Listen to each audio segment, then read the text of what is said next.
Because Jesus saying, come to me here, is actually a continual action. And which means that his door is always open to you, believer in Jesus. It's always open. And the life that we get from him is a relationship with him, and where our heart gets what we truly need. We get forgiveness. Don't you need forgiveness? You get love that you can never get from another person. You get acceptance and purpose and security and real hope for a future because Jesus is alive and his future becomes your future. There is no other bread that will bring you life except for the bread of life. And this week, what I want you to do is this. Every meal you eat, I want you to remember that you need the bread of life more than that food.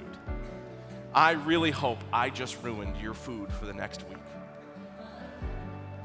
Because what you need more than that delicious taste of whatever you got cooking this afternoon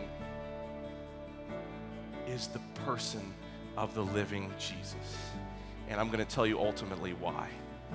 Because he did for you what you could never do for yourself.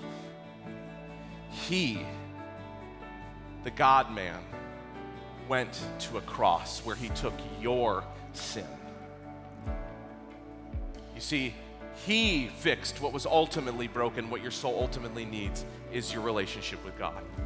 On that cross, Jesus died in your place, taking the punishment for your sin. And then on the third day, he rose from the dead and now offers you all of those truths as the food for your soul today. You need forgiveness, you need love, you need Jesus Christ and what he offers you.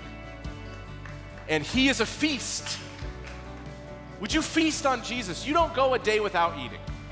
Most of us don't go a day without eating. Very clearly, I am not food struggling right now, okay? We are not, most of us in this room are thinking about what we're gonna eat when we're done today, right? Yeah, you know it's true. You don't go a day without eating. Why would you go a day without eating the bread of life? And the way that we do that now as believers today is by trusting him enough to talk to him and by reading about him in his word. Because I'll tell you what, the word of God is alive and active, and it is Jesus' way of communicating himself to you today. So would you go a day without food? No. Then why do you go a day without the spiritual food of your life? Because what's true this morning is this. More than food, you need Jesus.